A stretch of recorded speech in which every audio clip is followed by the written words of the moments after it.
Dear friends, welcome back to The Curious Case. I'm Davis, and it's a joy to have you here tonight. Tell me, what draws you to these cozy mysteries, and where are you listening from this evening? Share your thoughts in the comments, and if you enjoy these nightly tales, do subscribe for more. Tonight, Miss Marple steps into a quiet village, but something feels wrong. A small event has unsettled everyone, though no one dares speak of it. The village of Ravensfield Hollow sat quiet in the early morning.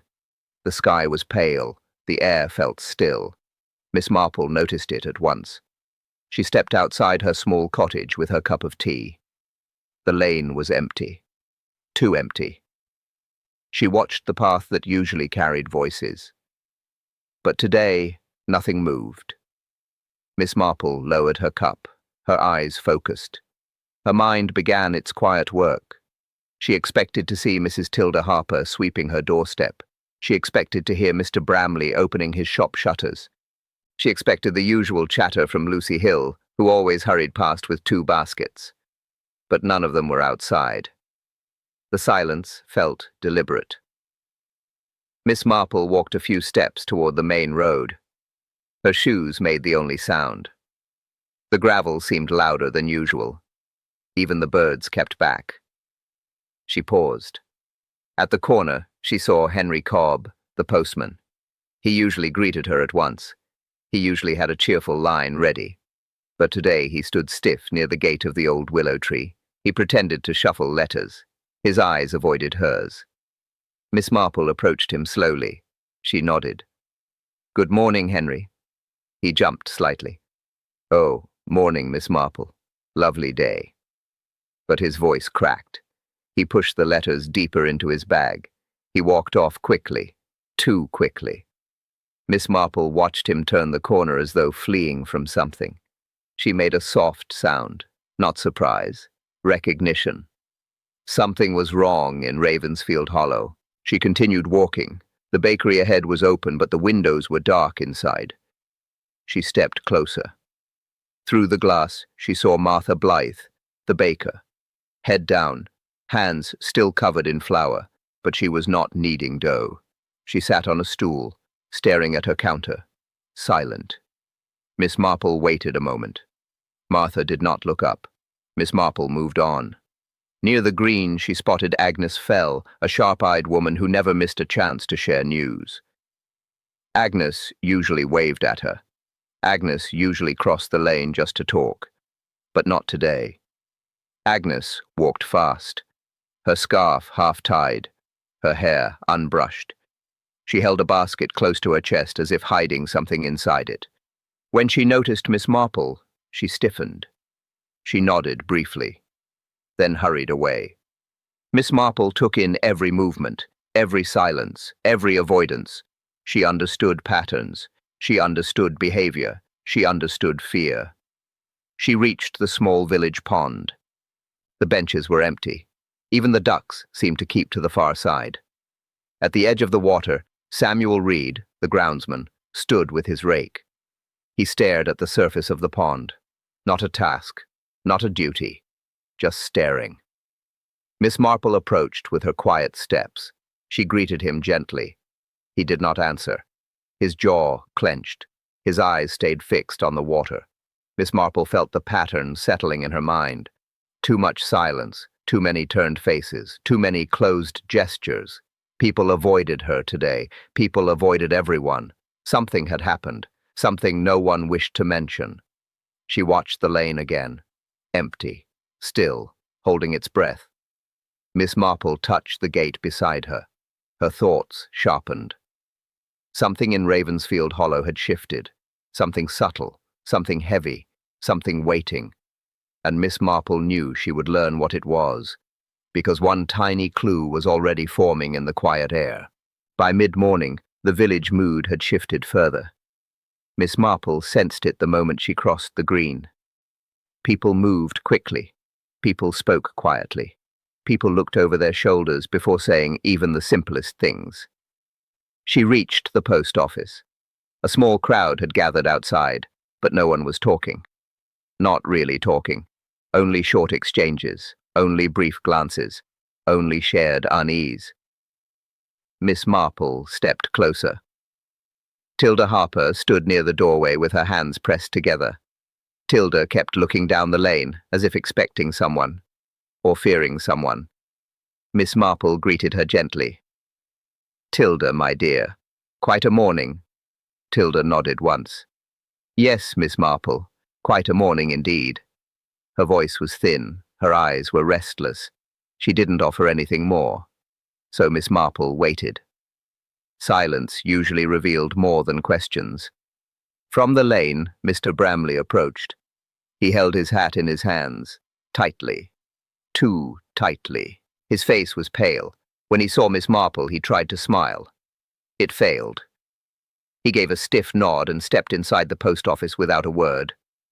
Miss Marple turned back to Tilda. Tilda swallowed hard. "Have you heard?" she whispered. Miss Marple waited, inviting her to continue. Tilda leaned in slightly. "There was a funeral this morning, at St. Luke's, but—" She lowered her voice even more. "No one went, not a soul, only the vicar, and the undertaker, and that was it." Miss Marple's eyes narrowed. "Whose funeral?"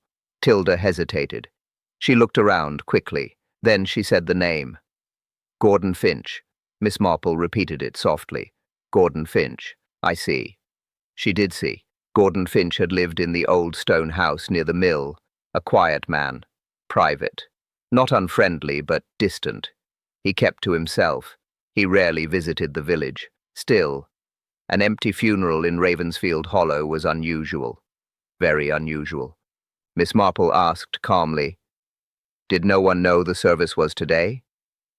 "Oh, they knew," Tilda whispered. "They all knew, but no one came. They avoided it. They avoided everything about it." Miss Marple watched the tense faces near the post office door. She read the silence behind their eyes. This was not indifference. This was fear. Before she could ask anything else, Lucy Hill approached at a quick pace. Her basket bounced against her arm. She glanced at Miss Marple, then at Tilda. Then she shook her head sharply. "Don't talk about it," she hissed. "It's better if no one talks." Miss Marple raised an eyebrow. Lucy avoided her gaze. Lucy hurried away. Another silence followed. Heavy, shared, carefully held. Miss Marple understood the pattern. Something about Gordon Finch's death troubled them all. Something deeper than grief. Something they did not want spoken aloud. She looked toward the mill road. It stretched quiet and empty. Finch's house stood somewhere beyond that bend. A deserted house now. A house with questions inside it. Miss Marple held her gloves softly between her fingers. She had solved enough puzzles to feel the truth when it was near. Something had happened in Ravensfield Hollow. Something the villagers feared. And whatever it was, it waited for her just beyond the mill road. Miss Marple walked toward the green. The silence still followed her. She knew the best place to learn the truth was simple conversation. People always revealed more than they intended. At the edge of the green, she saw Agnes Fell adjusting her scarf. Agnes never missed a chance to talk. But today she kept her head down. She gave Miss Marple a quick smile.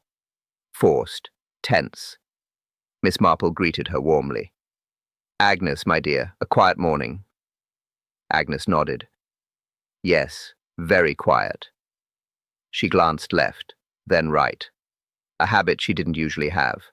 Miss Marple asked, "You didn't attend Gordon Finch's funeral?"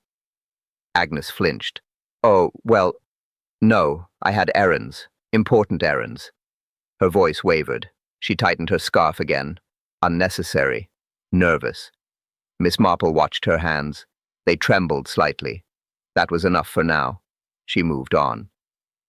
Near the bakery, Martha Blythe stepped outside with a tray of rolls. She saw Miss Marple and straightened up too fast. "Good morning," she said. Her tone was bright. Too bright. Miss Marple returned the greeting. She waited a moment, then asked, "Did you hear about the funeral?" Martha froze, only for a second. Then she smiled again. "Oh, yes. Sad business. Very sad." Miss Marple tilted her head. You knew it was today? Martha hesitated. Well, no. I mean, yes. Someone mentioned it. I think it was Mr. Cobb, or maybe Lucy, or perhaps Tilda. I can't quite recall. Miss Marple caught the contradiction. Her logic sharpened. People invented confusion when they hid truth. She looked toward the counter inside. A single roll sat alone, burnt at the edge. Something Martha would never allow. A distracted baker meant a troubled mind. Miss Marple thanked her and continued. At the water pump, she found Samuel Reed, the groundsman. He wiped the handle with a cloth, over and over. A task he had finished long ago. Miss Marple approached him gently. Samuel, quite a morning. Samuel grunted. Yes. He avoided her eyes. She tried one question. Did you attend the service? He shook his head. No, didn't feel right. His jaw tightened as he spoke. Miss Marple noted his phrasing. Not, I couldn't go. Not, I didn't know, but didn't feel right. A choice of words often tied to fear. She asked lightly, did many go? Samuel gave a quick answer. Some, a few. But she knew it was false. Tilda had already told her no one went. Samuel was lying. Badly. She watched him for a long moment. He shifted his feet. He looked toward Finch's Mill Road. He swallowed hard. Whatever troubled the village pointed in that direction. Miss Marple stepped back from the pump. She looked across the green. Patterns emerged. Agnes nervous. Martha contradicting herself. Samuel lying outright. 3 villagers. 3 behaviors. 1 worry shared between them. Miss Marple held her gloves lightly. Her mind worked in quiet steps. Someone hadn't attended. Someone had lied. Someone had left early. 3 small cracks. 1 hidden truth. She turned her eyes toward the mill road again. Something waited there, and now she knew she must see it herself. Miss Marple took the path toward the mill road. The lane curved gently. The hedges stood still. The quiet felt heavier here, almost expectant, as if something waited behind each bend. She kept a steady pace. Her eyes moved carefully. She saw details others ignored. She always had. Gordon Finch's house came into view, a small stone building, shutters half closed, gate leaning slightly, no movement inside, no sound from the garden. Miss Marple paused at the gate. She looked at the latch. It hung loose, unhooked, not broken, just unhooked. Someone had opened it recently. She stepped inside. The path to the door was narrow, weeds brushed against her shoes. Finch never cared for gardening, that was normal. But the disturbed earth near the doorstep, that was not. She crouched slightly. Her fingers touched the soil. It had been shifted, not by weather, not by chance. Someone had knelt here. Recently. Miss Marple straightened and looked toward the porch. A faint scrap of paper lay near the corner of the step, small, singed at one edge, barely noticeable unless one looked closely. She picked it up, carefully. It felt fragile, almost brittle. A burnt paper, a fragment of something once written, something someone wanted gone. She held it closer. A single line remained, just 2 words, just enough to trouble her. The key, that was all. Nothing else survived the burn. Miss Marple folded the scrap gently. She placed it in her glove. Her mind shifted into quiet focus. A burnt fragment usually meant one thing: haste, fear, destruction done quickly. She stepped toward the window. She glanced through the glass. The curtains were half drawn. The table inside was empty, too empty, as though someone had cleared it in a hurry. Miss Marple moved to the edge of the porch. A faint glimmer caught her eye. Something small lay between 2 wooden boards. She bent down. Her fingers reached carefully. She retrieved it. A glove, soft leather, light brown, not weather-worn, not Finch's style, too polished, too new, too small for a man. She turned it over. The initials inside were faint but clear. AF. Miss Marple felt the first click of logic. AF, Agnes fell. She remembered Agnes's trembling hands, Agnes clinging to her scarf, Agnes saying she had errands, important errands, but unable to name any. The glove felt warm in her hand, not physically, but personally, deeply personal. A clue dropped without intention, a link someone never meant to leave behind. Miss Marple placed the glove beside the burnt paper in her bag. 2 clues, 2 mistakes, 2 threads tied to one truth. She stepped back from the porch. She looked again at the disturbed earth. Someone had knelt there. Someone had burned something there. And someone had dropped something there. Miss Marple turned toward the mill road. Her steps slow, measured, knowing. The village was hiding something.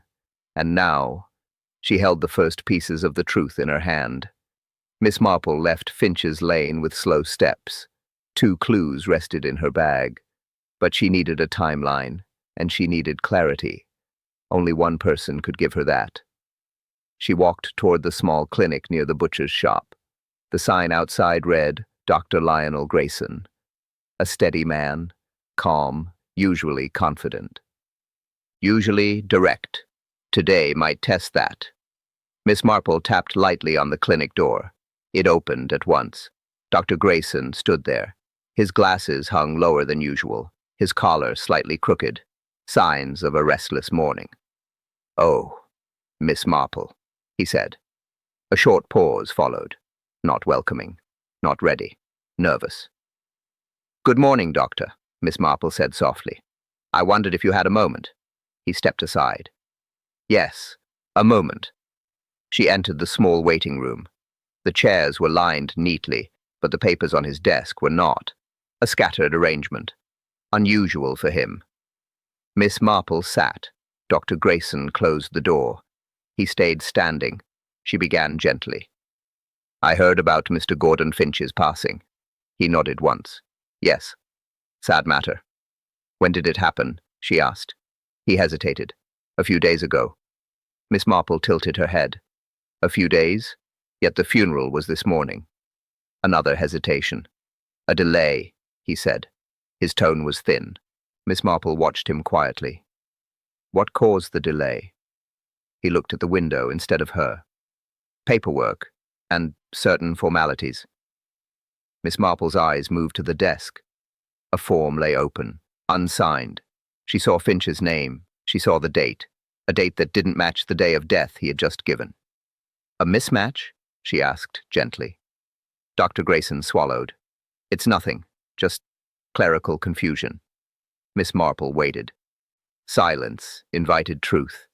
He finally sighed. "I saw Finch last week. He came in for a check. Nothing serious, nothing worrying. He was fine, completely fine." Miss Marple's hands folded calmly. "And then?" Dr. Grayson rubbed his forehead. "He returned 2 days later. Late. Very late. He looked shaken. He said he needed a signature on a document. He didn't say what it was. He only said it mattered. Urgently." "A signature?" Miss Marple repeated. Lightly, almost casually. "Yes," he whispered. "I signed his medical clearance, but..." He pointed at the paper on the desk. "That isn't the copy I signed." Miss Marple's eyes sharpened. "A signature anomaly." He nodded slowly. "The one in the file looks like mine, but it isn't mine. Someone imitated it, almost perfectly." Miss Marple leaned back gently. "So someone needed a document approved. Someone used your name. Someone acted quickly." Dr. Grayson looked at her. His voice shook. "I don't want trouble, Miss Marple. Not in this village." She gave him a soft smile. "I never seek trouble, Doctor. I simply walk where truth leads." He exhaled. "You should speak to the constable, but be careful." Miss Marple rose. She thanked him quietly. She stepped out of the clinic into the cool air. A false signature, a rushed document, a death that came too soon after a fine medical check, a funeral no one attended. Miss Marple followed the path toward the constable's office, because now Someone in Ravensfield Hollow had forged more than a signature. Miss Marple followed the narrow path back toward Gordon Finch's house. The earlier silence still rested on the lane. The gate creaked softly as she pushed it open. She stepped inside with slow, careful movements. She reached the front door. It was shut, but not locked. Finch never left it unlocked. Not once. She pressed the handle. It lowered too easily. She entered the small hallway. The air felt still, not musty, not stale, just paused, as if waiting. Miss Marple looked to her right. The sitting room door was open. She stepped inside. The room was tidy, too tidy.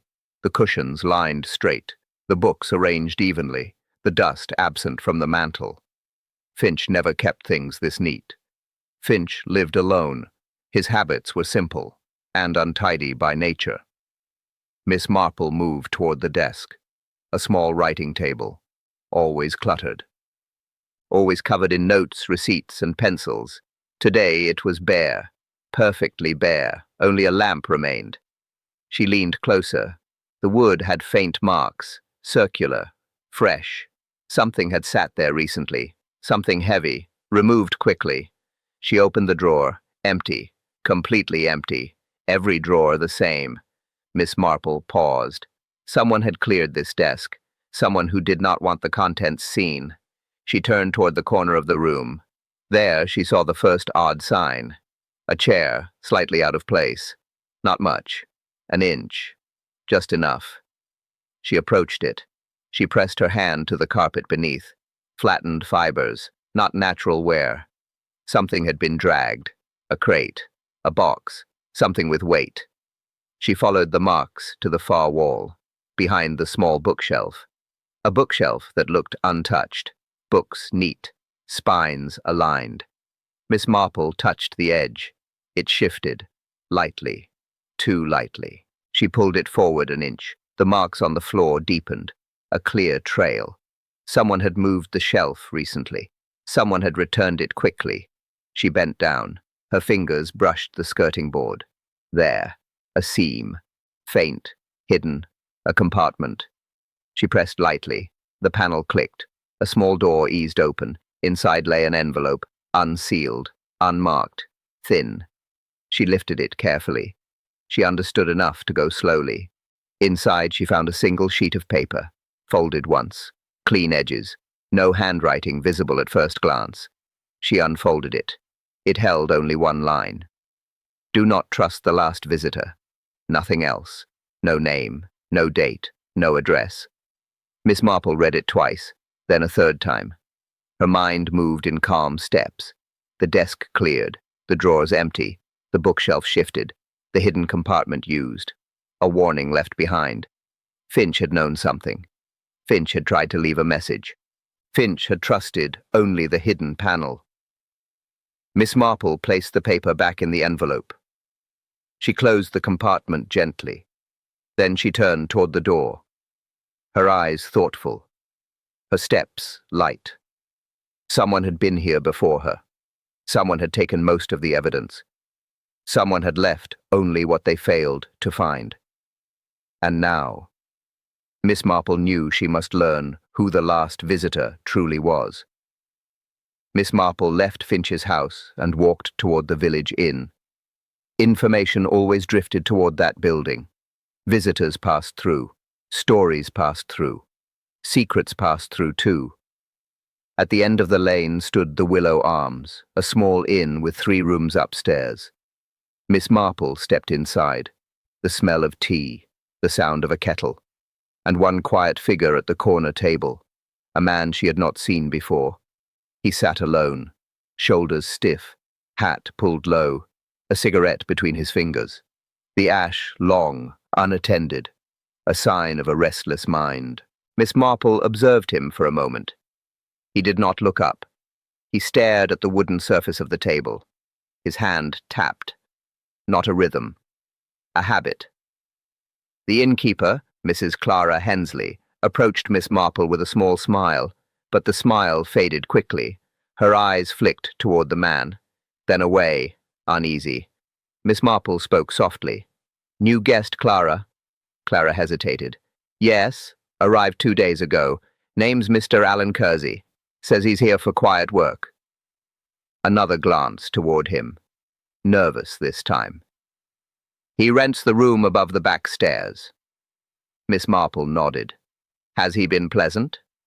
Clara paused too long, then said, He's polite enough, but he keeps odd hours, leaves before dawn, returns late, always carries papers, always burns them in the inn stove. Miss Marple lifted an eyebrow. Burns them? Clara nodded. Every night, I hear the stove lid. Quick burns, short burns, not for heat. The man finally looked up. His eyes met Miss Marple's. Dark, assessing, sharp for just a second. Then he looked away. He flicked the cigarette. He crushed the ash too quickly. A nervous gesture. Miss Marple approached him with her gentle steps. Good morning, Mr. Kersey. He stiffened. Oh. Morning. His voice was flat, tense. He did not offer a smile. I don't believe we've met, Miss Marple said. I am Miss Marple. I live nearby. He nodded. Yes, I've heard. Another flick of the cigarette. Another glance toward his coat pocket, as if guarding something. Enjoying Ravensfield Hollow? She asked. He shifted in his seat. It's quiet, he said. Too quiet, maybe. He cleared his throat. I prefer places where people mind their own affairs. Miss Marple offered a soft smile. Oh, most people do, though some matters refuse to stay private. He froze a little, only a second, but Miss Marple noticed it. His hand tightened on the cigarette. The paper crinkled. She nodded politely and stepped away. She did not push. People revealed themselves when left to their own silence. As she moved toward the door, Clara whispered, He asked about Finch yesterday. Asked a lot, then left before I could answer. Miss Marple paused, just enough to think. A new arrival, a rented room, burned papers, avoided questions, nervous looks, interest in Finch, a dangerous combination. Miss Marple stepped outside. The inn door closed behind her. Mr. Alan Kersey was not just a visitor. He was part of the puzzle, and now she needed to learn which piece he intended to hide. Miss Marple walked back toward the green. Her steps were slow, measured. The village still felt heavy. People still moved with hesitation, and now she knew the reason lay in documents someone tried to hide. She headed toward the small council shed near the library. Few villagers used it. Fewer entered it. But Miss Marple knew Mr. Edwin Callow, the part-time clerk, spent mornings sorting old papers there. She found him locking a cabinet. He jumped when he saw her. Oh, Miss Marple, didn't hear you. His voice cracked slightly, a nervous tone. She glanced at the papers under his arm, loose pages, torn edges, old ink. She smiled gently. Busy morning, Edwin? He swallowed. Yes, sorting old council records. Just routine. Miss Marple looked at the papers again. These don't seem routine. He hesitated, then sighed. Someone put these in the wrong cabinet. They weren't supposed to be here. Miss Marple waited. Edwin shifted the pages and lowered his voice. They're from Finch's house, he whispered. A constable brought them in yesterday. Said they should be reviewed quietly. Miss Marple nodded. May I see them? Edwin hesitated again. But Miss Marple's calm eyes had always softened resistance. He handed her the stack.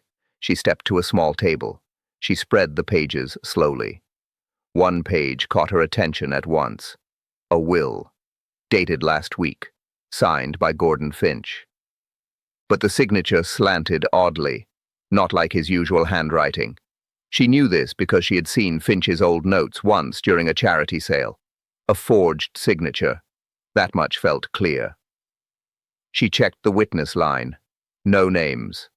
Left blank. Miss Marple folded that page aside. Next came a ledger. Simple columns, small entries, but one name repeated across the page. Agnes Fell. Regular payments. Small amounts. Once a month. Going back nearly 5 years, Miss Marple murmured softly. Why would Finch pay Agnes? Edwin looked away. I wondered the same. Miss Marple continued. The next paper shocked Edwin enough that he stepped back. A short letter, small handwriting, no greeting, no closing, only a sentence. You know what you owe me, and you know why. Miss Marple tapped the paper with one finger. Blackmail notes are never pleasant. Edwin nodded. I didn't mean to read it, but it was loose. It fell out of the envelope. Miss Marple placed it beside the will. One last envelope remained, thin, unsealed. Inside it was a second letter. This one had a name. Dear Mr. Kersey, the papers are prepared. Bring the rest. Miss Marple closed the envelope slowly. Her thoughts tightened. A forged will, secret payments, a blackmail note, a letter addressed to Alan Kersey, pieces forming a shape. Not clear yet, but large, dangerous. She looked at Edwin. Did anyone else see these? He shook his head quickly. No, just me, and the constable, and now you. Miss Marple gathered the pages into a neat stack. She thanked Edwin and stepped outside. The village air felt heavier now. The truth was close, but not complete, because someone still held the final piece, and Miss Marple knew exactly who she must speak to next. Miss Marple walked back toward the green with the documents still fresh in her mind. Villagers moved about, but without ease. Each face showed the same quiet dread. Fear had settled here long before Finch died. She could feel it. Near the bakery, Martha Blythe stood with a tray of scones. Her hands shook slightly. She noticed Miss Marple and tried to smile. It didn't hold. Miss Marple approached gently. Martha, has something upset the village? Martha looked down. I shouldn't talk, Miss Marple. It's better not to stir things. Miss Marple waited. Silence made Martha nervous. Nervous people spoke sooner. Martha whispered, some things should stay buried. That's all. She hurried inside. Miss Marple noted the tremble in her steps. Guilt, or fear, or both. At the well, Agnes Fell stood with her empty pail. She wasn't drawing water. She only held the rope, her eyes fixed on the stones below. Miss Marple greeted her. Busy morning, Agnes. Agnes flinched. Trying to be, but it's hard to think clearly these days. Because of Finch? Miss Marple asked softly. Agnes's grip tightened. She didn't answer. Her eyes darted around the green. Then she whispered, he kept papers. Many papers, locked away. We all knew it. Miss Marple asked, were they dangerous? Agnes swallowed. They held things from years ago. Things that could ruin families. Old matters, old scandals, debts, arguments, promises broken. People didn't want any of it found. Agnes stepped back from the well. I shouldn't say more. And she walked away quickly. Miss Marple continued toward the post office. There she found Mr. Bramley, sorting letters. He forced a smile when she approached. Busy day, Mr. Bramley? Miss Marple asked. Oh, yes. Very. But his hands shook as he placed envelopes into slots. Miss Marple kept her tone light. You attended the funeral? He froze. A small pause. Then he cleared his throat. Couldn't go. Had work. Important work. Miss Marple watched him carefully. That must be why you closed the shop early yesterday. He jumped slightly. Yes, well, needed to step out. Contradiction. Again. Just like Martha. Just like Agnes. Miss Marple tilted her head. You seem troubled, Mr. Bramley. He looked around nervously, then leaned closer. There's talk, Miss Marple. Talk about a new will. People say Finch changed it, suddenly, without reason. Miss Marple nodded. Would that alarm the village? His voice lowered. Oh yes. Some expected things. Some hoped for things. Some feared things would come out. Inheritance is a delicate subject here. Miss Marple let him speak. He continued. People think Finch planned to leave documents behind.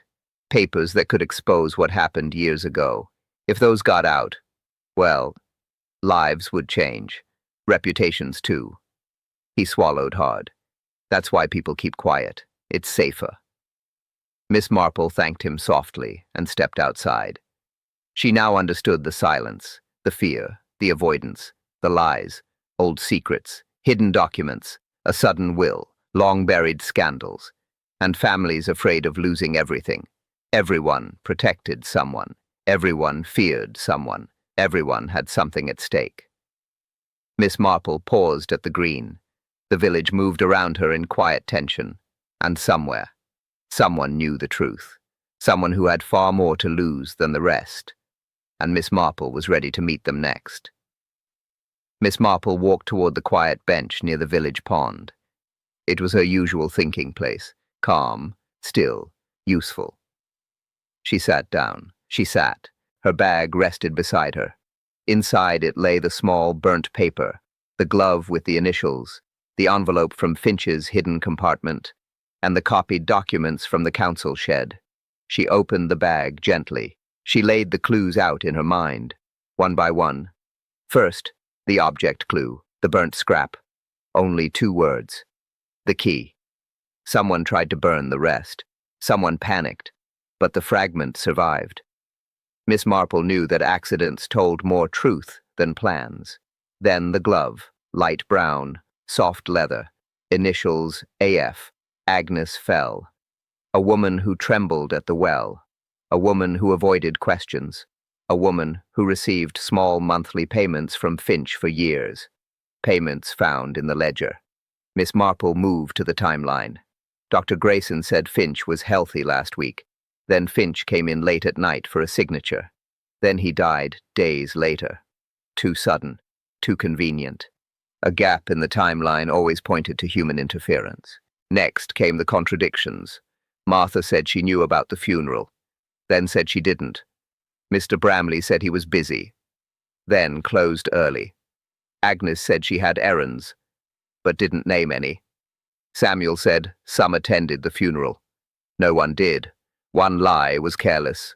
4 lies were patterned. Miss Marple looked down at her gloved hands. She trusted patterns.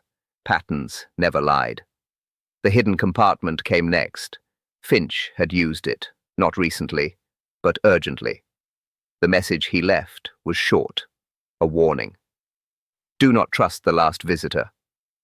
Miss Marple let that sentence settle. Who was the last visitor? She considered choices. Agnes Fell visited Finch often. She said so once last year during a charity event. But Agnes would not be called a visitor. She was familiar to him. Martha delivered breads. Not a visitor. Bramley dropped notices. Not a visitor. Samuel tended the grounds. Not a visitor. A visitor was someone new.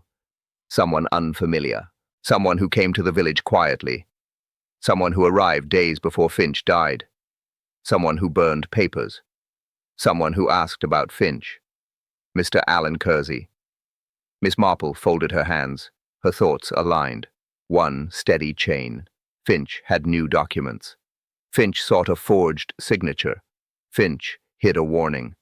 Finch paid Agnes for years. Finch feared someone knowing the truth. And someone pressured him. Someone blackmailed him. Someone wanted the papers destroyed. Someone came to the inn with an excuse for quiet work. Miss Marple breathed softly. The pattern was complete. Almost. Only one question remained. What connected Agnes Fell, the hidden payments, and Alan Kersey's sudden interest in Finch's documents? She looked toward the mill road again. The lane stretched still and empty. Not a single step on it. Miss Marple rose from the bench, her hands steady, her mind certain. There was one place she needed to visit next, and the truth waited there, just behind one final locked door. Miss Marple walked back toward the Willow Arms with a steady pace. She knew the next step. Alan Kersey had placed himself in the middle of every clue. Now she needed to speak to him again. Properly, calmly, with purpose. She entered the inn. The room was quiet. Only Mrs. Clara Hensley stood behind the counter. When she saw Miss Marple, her eyes flicked upstairs. A silent warning. "He's in his room," she whispered. Her hands tightened around a cloth. Miss Marple nodded once. She walked toward the narrow staircase. Each step creaked faintly. Not loud, just enough to announce her approach. She reached room 3, Kersey's room. She tapped lightly. A pause, a quick shuffle. Then the door opened a few inches. Kersey's face appeared, sharp eyes, guarded expression. "Oh, you again," he said. Not rude, just tense. Miss Marple smiled gently. "May I come in for a moment?" He hesitated, then stepped aside. "Make it quick." She entered the small room. A suitcase lay open on the bed. Papers inside, some torn, some half-burned. A small tin box on the table, the lid ajar. Miss Marple sat in the single chair. Kersey stood near the window. "I saw the documents addressed to you," she said softly. Kersey stiffened at once. "Documents? I don't know anything about that." Miss Marple nodded calmly. "Of course. You destroy most of them, after all, every night, in the stove." His jaw tightened. He looked away. Miss Marple continued gently. "Mr. Finch wrote you a letter, asking you to bring the rest." "The rest of what?" Kersey's fingers tapped the windowsill, a nervous rhythm. She kept her voice steady. "Dr. Grayson's signature was copied, not by him, but by someone with skill, someone who needed a medical clearance for a document." Kersey looked at her, just a glance, but enough. Miss Marple leaned forward slightly. "And that glove outside Finch's house, the one with the initials AF. Agnes Fell dropped it. She visited him the night he tried to hide his papers." Kersey swallowed. A small movement, barely visible. Miss Marple softened her tone further. "Finch paid Agnes for years. Quiet payments. Ledger entries prove it. She was protecting him, or protecting herself, or both." Kersey stepped back from the window, his arms crossed tightly. "People talk too much in this village." Miss Marple shook her head. "No, people talk too little. You count on their silence." He said nothing. Miss Marple looked at the tin box. Her voice stayed calm. "There are letters in that box, Mr. Kersey. Letters Finch kept. Letters someone feared. Letters worth forging a signature for." He stared at her. His breathing slowed, then quickened. Miss Marple added quietly, "Finch warned not to trust the last visitor. And you were the last. He left that message for a reason." Kersey's shoulders sagged, just an inch, but enough. He whispered, "I didn't mean for things to go this far." Miss Marple held his gaze. "You meant to take the papers, not the man." His eyes dropped to the floor. "Finch panicked. He tried to stop me. I only meant to frighten him." Silence filled the room. Then he said, almost pleading, "It wasn't supposed to happen like that." Miss Marple rose slowly. Her voice remained steady. "Then you must show me everything in that box, every letter, every sheet, every secret." Kersey froze. His hand hovered over the tin lid. He looked at her, then at the box, then at the door. And Miss Marple knew. He was deciding whether to reveal the truth or run. Alan Kersey did not move. His hand stayed near the tin box. Miss Marple watched him quietly. Silence pressed on the room. Then he stepped back. "Only a little, but enough." "Fine," he muttered. "You want to see? Go ahead." Miss Marple opened the tin box. Inside lay several folded pages, some typed, some written, some torn, all important. She lifted the first page, a typed sheet, clear lines, official tone. It was a contract. Between Gordon Finch and a name she recognized at once. Agnes Fell. Miss Marple read it slowly. Agnes had received monthly payments. In return, she agreed to retain certain private information and avoid statements harmful to the Finch estate. It was a silence agreement, not unusual, but troubling. Miss Marple placed it aside. The next page was handwritten. Finch's writing. clear, firm. My sister's matter must remain hidden. Agnes knows the details. She holds the letters. Miss Marple nodded once. A family scandal. At the center of it. And Agnes was the keeper. She moved to another sheet. A typewritten page. Short notes, but sharp. Change the will. Urgent. Do not delay. No signature. No date. But the tone was clear. Instructions. Forced instructions. Miss Marple set it aside too. At the bottom of the box lay something heavier. A small wooden drawer. Thin. Shallow. Removed from a larger piece of furniture. Miss Marple lifted it carefully. She recognized it at once. It belonged to Finch's writing desk. The desk she had just examined. The drawer was missing. Now here it was. Inside the drawer lay an envelope. Sealed. Untouched. Plain. No name on the front. Kersey watched her with tight shoulders, his breath uneven. Miss Marple opened the envelope gently. She removed a set of typewritten pages. 3 sheets. Neat. Even. Precise. She read the first page. It detailed a financial dispute between Finch and Harold Finch, his distant cousin. Harold believed he had a claim to the property. Finch disagreed. A legal battle had been avoided through a private agreement. The second page explained the agreement. Harold paid Finch a sum. Finch paid Agnes to keep an undisclosed matter quiet. The village believed Agnes received charity, but she received payment for silence. Miss Marple turned to the third page. The most important. It listed a date. Last week. And a note in Finch's writing at the bottom. Alan Kersey arrived today. Claims to work for Harold. Asks for the agreement. I fear he knows too much. Miss Marple lowered the page. Everything aligned now. The forged will. The payments. The fear. The burning papers. The empty funeral. Yet one detail remained. The detail Finch had not written. The detail hidden in silence. Miss Marple looked at Kersey, her eyes steady, her voice calm. There is one thing missing, she said softly. Where is the letter Harold sent you? Kersey's face tightened. His eyes flicked to the wardrobe. A small motion, quick, barely noticeable. Miss Marple followed the motion. So the last secret was not in the box. It was somewhere else in the room. Waiting behind one more door Kersey hoped she would not open. Miss Marple stepped toward the wardrobe. Kersey blocked the path for a moment, only a moment. Then he moved aside. He knew he could not stop her now. Miss Marple opened the wardrobe door. Neatly folded shirts, a coat, shoes, and behind them, a slim envelope, hidden flat against the wood. She reached for it slowly.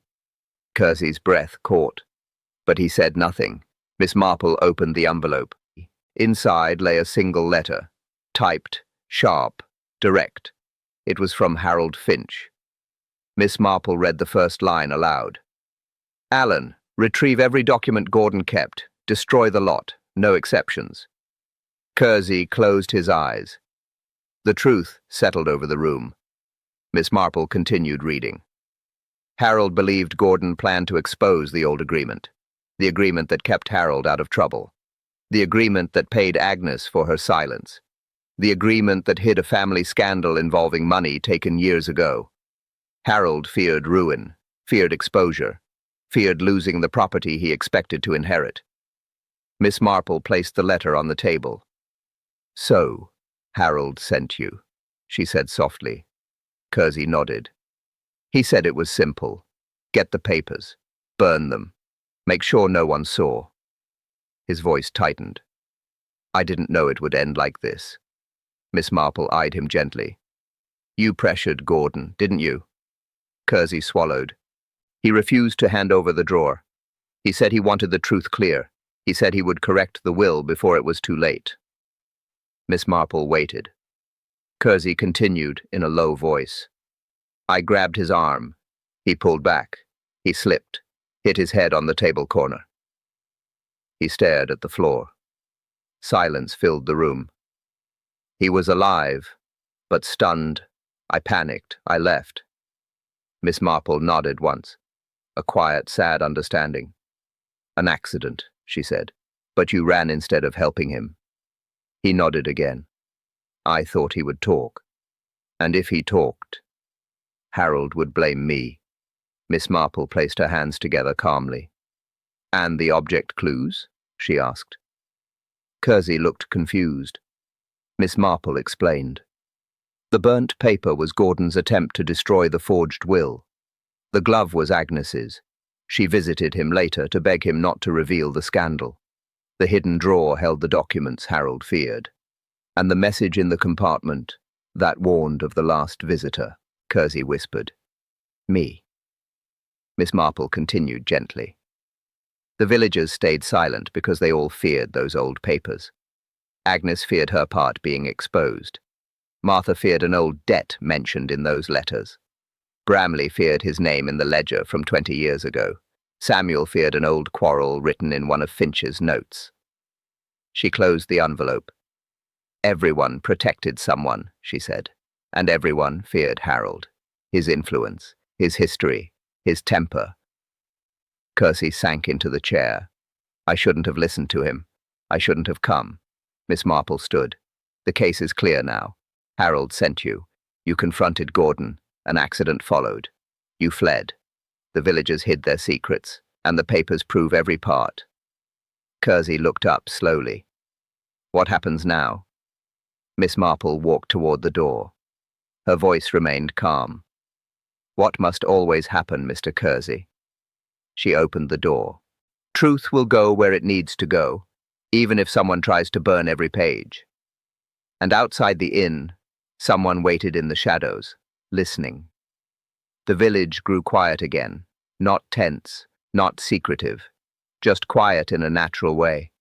People walked slower, spoke a little more freely, shoulders eased, doors stayed open longer. Fear had loosened its grip. Miss Marple stood near the green and watched the gentle shift. Guilt had softened. The worst truths had surfaced, and the weight that once pressed on every doorstep finally lifted.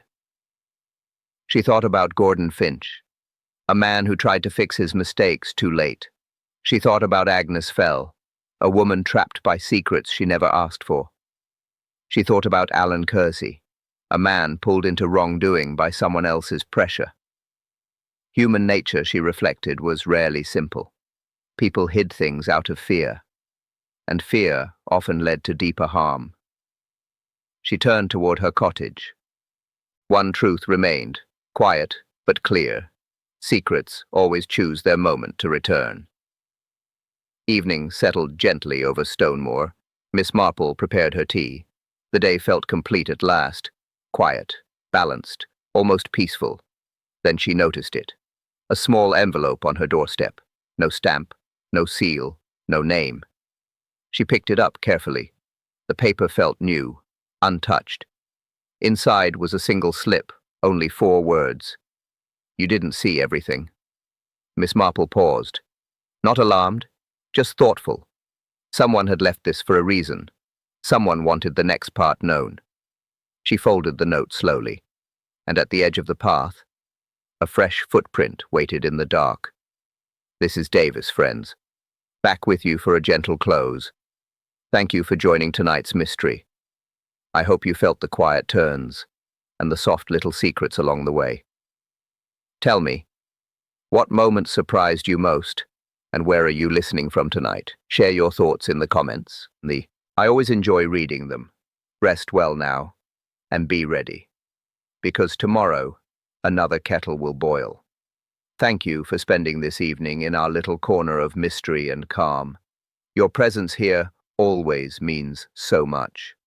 Rest easy, stay cozy, and keep your curiosity warm for tomorrow's tale. And as always, tomorrow, another kettle will boil.